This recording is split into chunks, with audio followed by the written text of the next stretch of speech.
The second screen theory. Off rip, the second screen theory is definitely real. Like, if you watch the last season of Stranger Things, they re-explain what they're gonna do 20 times. If you don't know what the second screen theory is, it's not even a theory. It's just literally a fact, bro. Like, basically, they write scripts, TV shows, especially shows that air on just regular television, like 911 or all those other bullshit shows like NCIS or whatever the fuck. They will explain the same plot 30,000 times in one episode just for you to remember everything. And they'll re-explain what they're planning on doing 100 times because they are writing it as if the person that is watching it is at the same time on their phone scrolling on TikTok or doing something, kind of looking at the TV as like background noise, right? So they make the shows and write them as if, you know what I mean, that's their audience, you know what I mean? That's all their audience. That's how they write their shows. So it's like, oh, they're still intrigued to know what's going on, but at the same time not paying attention completely, which is just so shitty and so sloppy. Like, why aren't we just making shows, you know what I mean, to where it's like, that's what makes a show good and that's what makes TV shows so shit. They simplify everything. They just simplify everything. A show that doesn't simplify much and necessarily just immediately just word for word explain what they're doing or their actions or why they're doing it, that's what makes a show good. You know what I mean? That's what makes so many shows good. So like, it's just so shit. But yeah, I mean, I guess it makes sense because like, I don't know, a lot of people are just scrolling TikTok while watching videos. Like, somebody can literally watch this video right now at the same time he's scrolling TikTok, which would be fucking insane. I feel like YouTube videos are different, but like television is like, I don't know though. I mean, I'm already yapping too much like usual, so yeah, let's just lock in. So Stranger Things just ended, and of all the problems that people had with the show, one of the biggest ones that I couldn't get past is so many problems, man. You're not killing off any of your characters. Your characters have no interesting plot or dialogue. It all seems like it's by ChatGPT. And they literally, whenever they were filming a documentary about the making of the final season, you could literally see ChatGPT open up on their laptop. They're literally needing ChatGPT to write their lines, which you could literally tell because the fucking dialogue is straight dog shit. I'm pretty sure there's a bunch of plot holes in it, and they made it seem like they had this all planned out from the very beginning. No, the fuck you didn't. There's so much shit that you fucking forgot and that just don't add up at all, but you just making it seem like you just know everything. You don't. You literally don't. You ruined a show that was genuinely good, and that actually makes me upset. I was actually kind of hyped for the final season. I loved season 1 through 4. Season 4 I thought was peak. Some people say season 4 and 3 were not really that good, which I'd say you're fucking insane. I mean, to each their own. I think they like the more creativity, like dark side of like season 1 and 2. So I mean, it's whatever, but I love season 4. It's like a fucking movie every episode. So yeah, I did fucking hate the Chrissy wake up shit on TikTok though. But yeah, they ruined their show basically with this final season. How fucking dog shit it was. And they killed Vecna like it was nothing too, by the way, in the final episode. I just gotta say that. probably the unnecessary exposition. Cut our losses. Fortune favors the bold. I know Stranger Great Things is ChatGPT, guilty of bro. doing this, but hey, the amount that we got in this season, it's not normal. Okay. Every flippin' thing was over-explained beyond reason. This is Derek. This, of course, is Max. This bike bell is the bomb's remote trigger. But then you ask, why? Because I feel like there's a bigger problem here, and this is just the tip of the iceberg. Like, why did they even write the script to make it seem like that? Because like all the other seasons, they didn't have the second screen type of writing going on, like at all. This is also the final season of one of the biggest shows ever. Why? Why are we doing that? Why are we? Because if How you would we really look simplify into everything? it, it's not just Stranger Things. It's happening all over pop culture. Ladies and gentlemen, this is the second screen theory. It isn't even a theory. So let's go back to Stranger Things. When you heard this dialogue for the first time, did you instantly feel that something was off, that they were overdoing it? This Because for me, it took some time to realize how annoying it was that every single plan When I saw those scenes, I literally in my head was like, wow, I literally already know this.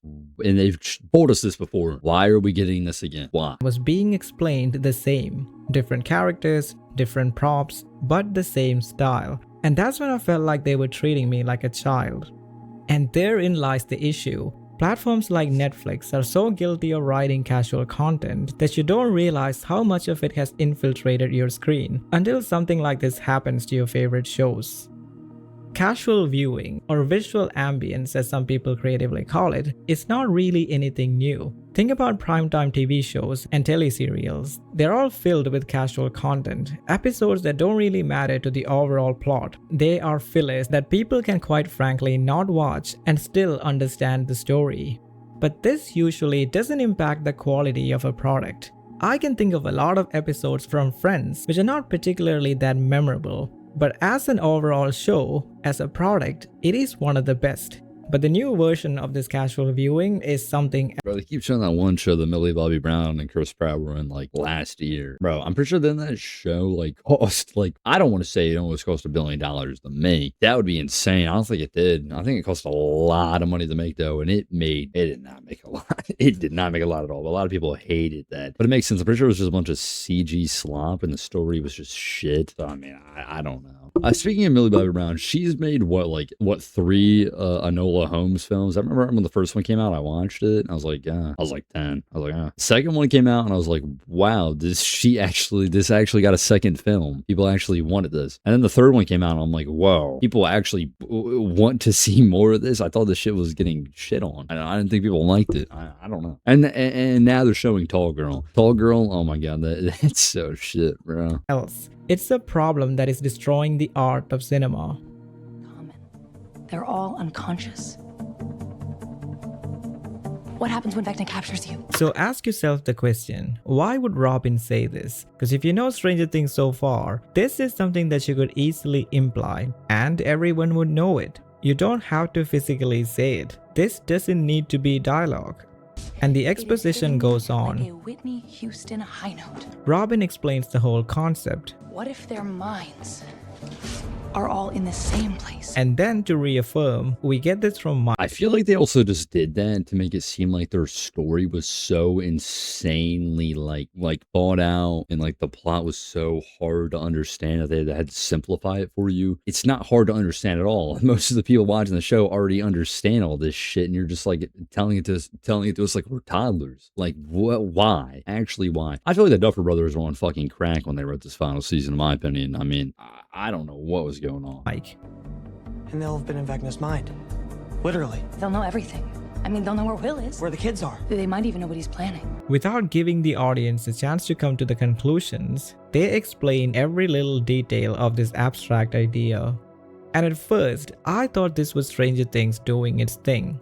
But it's not. They wrote this piece of dialogue for the casual audience. What happens when Vecna captures In other you? words, Right. for the second Max screen. and Holly are now making a prison. You see, this whole scene could easily not exist. You could integrate this exposition into the plot as a visual narrative, and people could figure things out as it goes, and you don't need the verbal info dump. That's what makes a good plot and a good story. You're not literally just telling exactly what's happening. You're just doing it, and the characters, you as a person, are figuring it out and trying to understand it in your head. That's what makes something good. Not just blatantly telling it to us like we're fucking toddlers. To make sense of it. But that's only if you're watching the show intently. But based on the consumer studies and behavioral patterns of the streaming audience, the majority of people are casual viewers. Like, honestly, if you're literally just on your phone while watching a show and you're not understanding what's going on whenever you're like trying to pay attention for like a minute or two, taking a break from TikTok, that's on you. Why are you watching the show to begin with when you know damn well you're gonna fucking not understand something if you're not paying attention? That is literally on you. So like, I don't get it. I understand that they would lose more viewers and stuff if they didn't have it more simplified, but at the same time, fucking them. If you don't want to pay attention to the show and you're just scrolling TikTok at the same time, go fuck yourself, bro. This is on you for not knowing shit. Like, People who are multitasking while consuming content. And platforms like Netflix are more than aware of this. And so they design content based on this framework.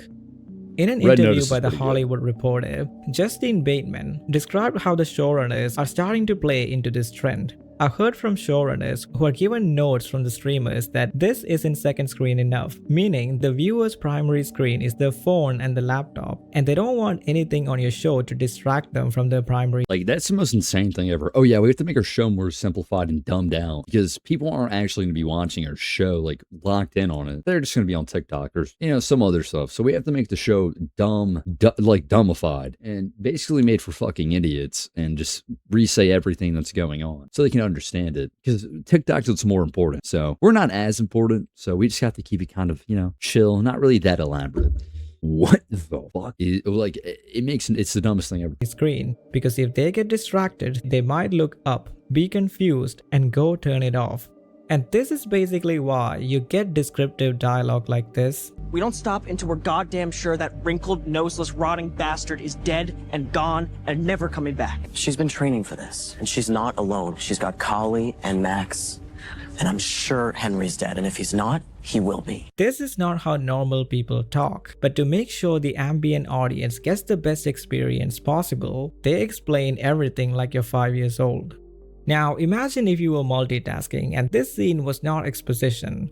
As you are casually shifting attention between your phone and the show, you would constantly miss a lot of visual cues and you lose the narrative flow, and to understand what's going on, you would have to rewind and play the scene again, and that's given if the casual viewer didn't lose interest. But if you repeat an important narrative just enough, over-explain key aspects of the plot through exposition and lore dumps, you can keep most of your audience watching. They're gonna know everything. It's gonna be like they never were on their fucking phone. They were just logged in the whole time. They look up every fucking couple minutes to like log in for 2 minutes. They're like, oh yeah, they're doing this. Oh yeah, then. Oh yeah. They're just back on their fucking phone for 3 minutes. They look back up and the motherfuckers are immediately like, yeah, so we're gonna do this, we're gonna do this, we're gonna do that. And they're like, oh, didn't they just say that? Like, bro, like it's so stupid, bro. Without them being immersed into the story.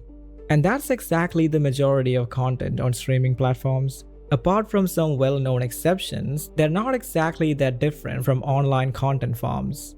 Most of these platforms. The Gray Man was actually pretty good. I did fuck with the Gray Man heavy. It was also made by the Russo brothers, who made a lot of the Marvel films.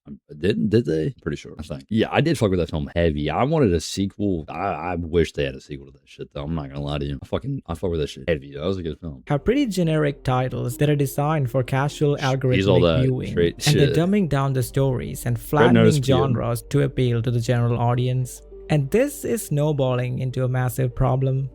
The standard way to make an action movie that we learned was, you usually have like 3 set pieces. They kind of ramp up, and the big one with all the explosions, and you spend most of your money on that one in the third act. And now they're like, can we get a big one in the first 5 minutes to get somebody? We want people to stay. And it wouldn't be terrible if you reiterated the plot 3 or 4 times in the dialogue, because people are on their phones. As Will Tavlin, a critic, wrote in his candid criticism of Netflix. In the early 1900s, studios like Warner Brothers were producing 70 movies per year, and in the 90s, this is exactly what Miramax were doing. But he made 70 movies a year. I feel like now, bro, they're making 10.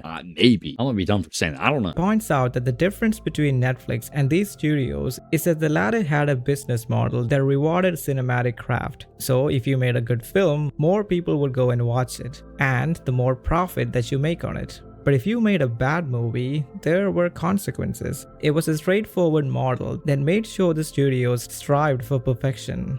But Netflix doesn't work like that. Since you are paying for everything, including the content that you won't. Bro, the cheapest like Netflix subscription that comes with like multi-ads. Like there's certain things you can't even watch on Netflix if you have like a certain subscription. Like if you have like the cheapest one with ads on it, there's certain things that are locked that you can't even watch. That is the most dumbest and stupidest shit ever and money hungry shit I've ever seen in my entire life. Ads are so annoying too, in my opinion. Like, I'm sorry if you like want to watch like Rick and Morty and you have like a Hulu subscription with ads. I'm so sorry for you, bro. A 20-minute long episode, you're watching like what, every fucking 5 minutes you're getting like a 3-minute ad. I'm so sorry for you, bro. Your life is fucking miserable, bro. Watch. They can afford to have subpar quality in there without pissing off the customers. And so, with the content on Netflix, they don't have to follow the rules of traditional movies. They can afford to not be funny or smart or even enjoyable for the platform to make money. They just need the content.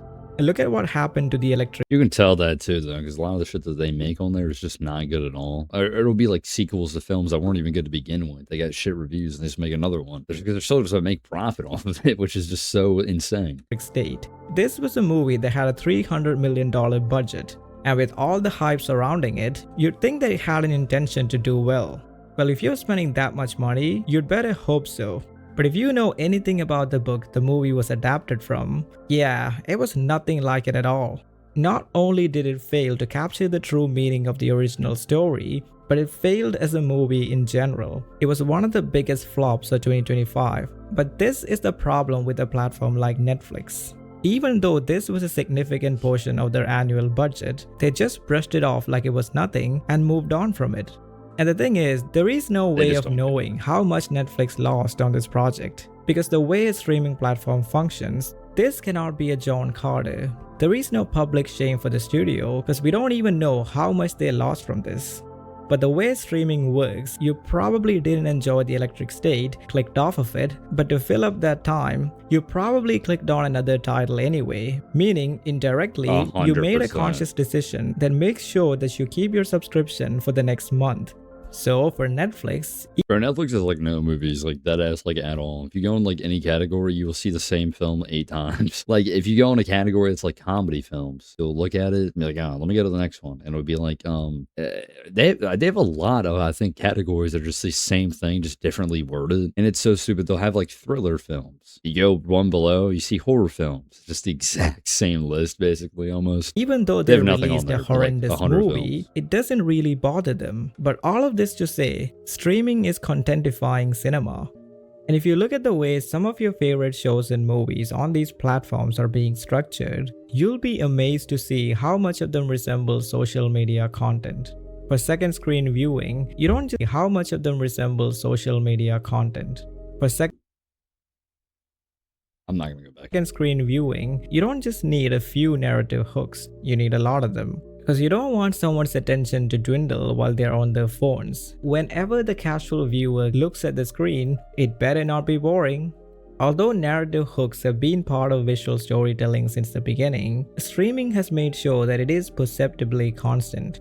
While watching the 6th episode of season 5, I became Bro, the problem with this final season is that it came out in 3 parts. It came out, I think, Thanksgiving, Christmas, and New Year's. The entire, like, between Christmas and Thanksgiving, Millie Bobby Brown's character, Eleven, and Hopper, they were in the Upside Down, trying to, like, hide from the military the entire time. It felt like such a slow plot that went on for so long because they broke it up into 3 separate parts and could only, like, show certain parts in each thing. And that's the reason why it was also complete dog shit. It felt so slow. It genuinely felt like the season lasted like maybe a week of time. You could say that all the seasons are like a week of time, but it went by so slow. Like, it's actually insane. incredibly aware of the fact that we were getting these mini stories with mini cliffhangers and intense music every few minutes. And it literally moves on from one thing to the next on a hook. And That by is the true. time the episode takes a breath to calm things down a bit, we're almost 30 minutes in. Santa Claus has good taste. And not to say that this was definitely structured for the second screen viewer, but even if you look at things like average shot length and narrative pacing, you'd find that every season has been getting slightly faster in pacing and shorter in shot length. And then we have the simplified dialogue. This one's almost certain at this point, judging by how impossible it is to unhear it. I admit it was a beautiful day, filled with dramatic vistas and romantic rain. But that doesn't give you the right to question my life choices. Tomorrow, I'm marrying Paul Kennedy. This is not how people speak, That just sounds like but to make ChatGPT. sure the second screen viewer doesn't get confused too much, they mention every key aspect of a narrative or the plot, almost like they're summarizing. So if you haven't been watching so far, so and so has happened, and because of that, we are going to be doing so and so. And I don't think I have to specify that this doesn't make for good dialogue. It speaks for itself. It might be good for a YouTube video or an essay, but not for creative storytelling. And then we get to the visuals. It's not surprising, now that I think about it, that the colors of Stranger Things have considerably gone punchier and saturated over the seasons. I even made Season one had a very just dark theme to it, which makes a lot of sense. The entire season, they're just looking for their friend who they assume has just been killed by some fucking monster. And season 2 kind of had still the same darkness to it, but also like a bit of light. And season 3 was just full brightness the entire time. Season 4 was all over the place, really. I think it was more just like a bland lighting season, though. And then season 5, pretty much if you took shit and then made lighting out of it, that's what it would look like. Nah, in all seriousness, though, it was also just bland, so a video on it lost its whole like vibe and aura to it, I feel like. how colors and lighting ensures that the first season is grounded in reality. It's a visually relatable season because of how much alike the visuals are to traditional cinema. But now it seems to be different. Not just the colors, but even the use of darkness. It's almost like everything has turned into this low contrast, incredibly bright, you should be able to see everything on the screen type of situation. And if you were to connect this to the second screen theory, it would seem obvious to do so. Dark visuals would disappear in your peripheral vision. Scenes with muted colors would blend in with the background. And complex You can see blocking which and one looks better, compositions would too. confuse the ambient viewer. So in order to have visual clarity, quite literally, they lit the scenes in a way to create flat, dispersed imagery with noticeable color separation. It's similar to game designs, where the player has to see everything on the It really screen does look to like it be could be a able game to design. interact with it. And these flashy colors are telling the casual audience to look up at the screen. And the final design that plays into the second screen theory is in fact binging. And even though this is the most glaring one of them all, it is also the most sneakiest.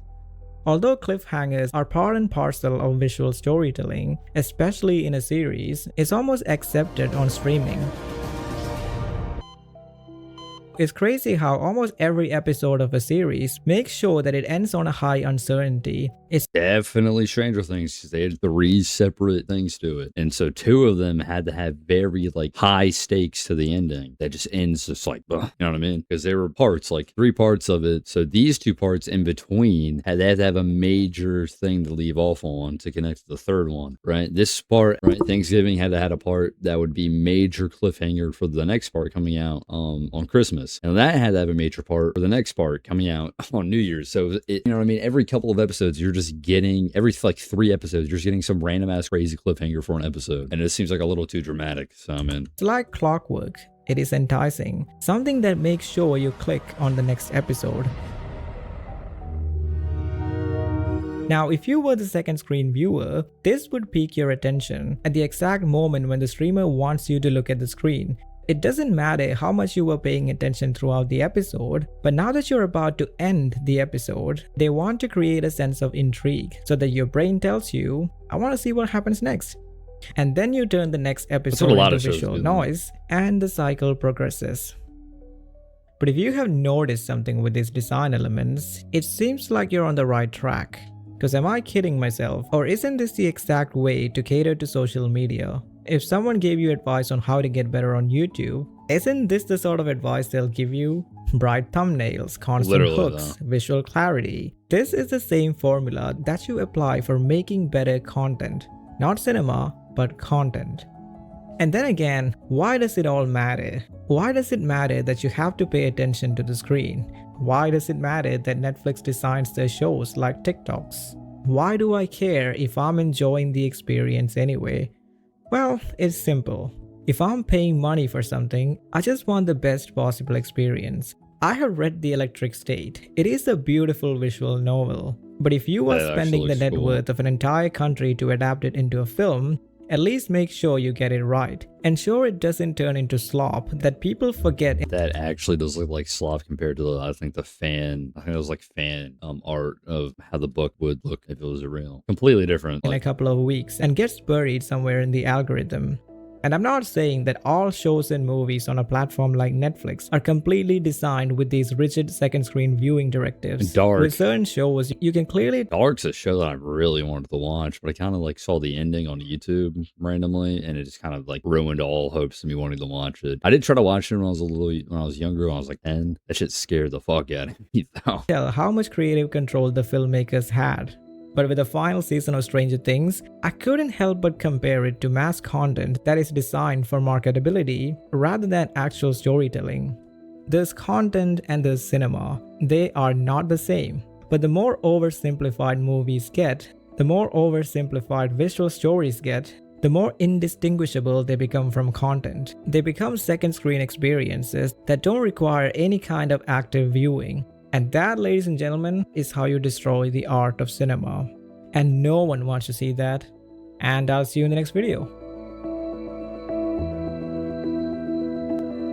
That is fucking great video. Make sure to go, like the video. Go subscribe to this dude. Yeah, fucking, that shit is so fucking insane. The fact that they have a lot of scripts based around that. Obviously, there's a lot that don't, and you can tell that they don't, but there are some that do. I think it's just stupid. But yeah, he made great points that now films are just becoming, instead of just, you know, cinema, it's becoming content, like for TikTok and shit. Honestly, bro, you know, that is actually a good take. I would take on his. So that's pretty much it. Let's get into the next video.